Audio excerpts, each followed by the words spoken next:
इस वीडियो के अंदर हम ये समझने वाले हैं कि संतुलित रासायनिक समीकरण का महत्व क्यों है, क्यों रासायनिक समीकरण को संतुलित करना आवश्यक होता है, इसको हम समझने वाले हैं।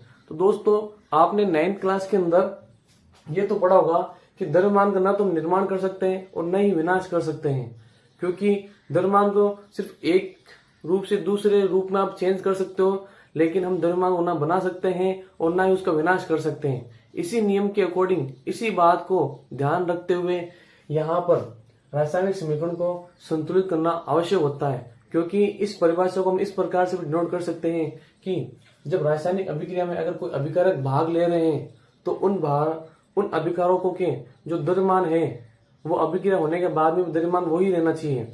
मतलब ना तो द्रव्यमान का निर्माण होना चाहिए, ना ही द्रव्यमान का विनाश होना चाहिए। वहां पर क्या हो रहा है कि एक द्रव्यमान दूसरे द्रव्यमान में चेंज हो रहा है। तो अब देखो दोस्तों, यहाँ पर संतुलित रासायनिक समीकरण का महत्व इसी वजह से बढ़ जाता है कि हमें ये डिनोट करना होता है कि अभिक्रिया से पहले भी द्रव्यमान वही था और अभिक्रिया के बाद में भी द्रव्यमान वही है। जो द्रव्यमान संरक्षण का नियम क्या कहता है? द्रव्यमान संरक्षण का नियम ये कहता है कि अगर कोई भी रासायनिक अभिक्रिया होती है तो उसमें न तो द्रव्यमान का ना तो निर्माण किया जा सकता है और न ही विनाश किया जा सकता है। ये बात प्रूव भी हो चुकी है कि जब कोई भी रासायनिक अभिक्रिया होती है तो वहां पर कोई द्रव्यमान का निर्माण नहीं होता है और न ही उसका कोई विनाश होता है, वो एक रूप से दूसरे रूप में चेंज होता है।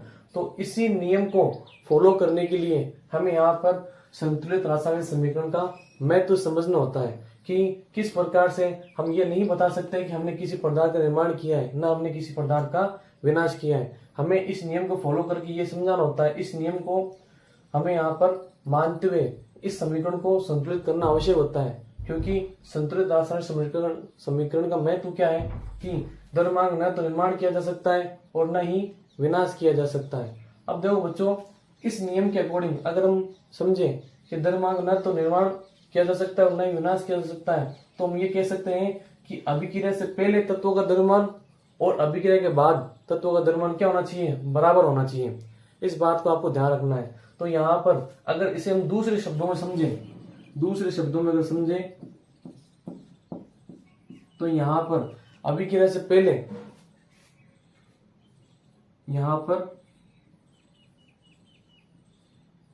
तत्वों की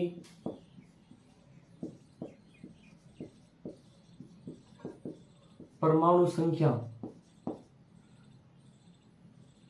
संख्या बराबर होना चाहिए, या लिख सकते हैं अभिकारक की, क्योंकि अभिक्रिया में भाग लेने वाले तत्वों को अभिकारक कहते हैं।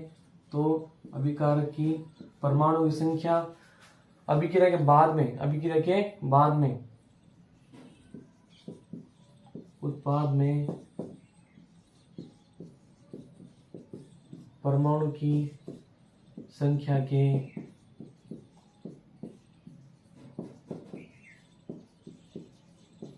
बराबर होती है। समझ गए बच्चों? तो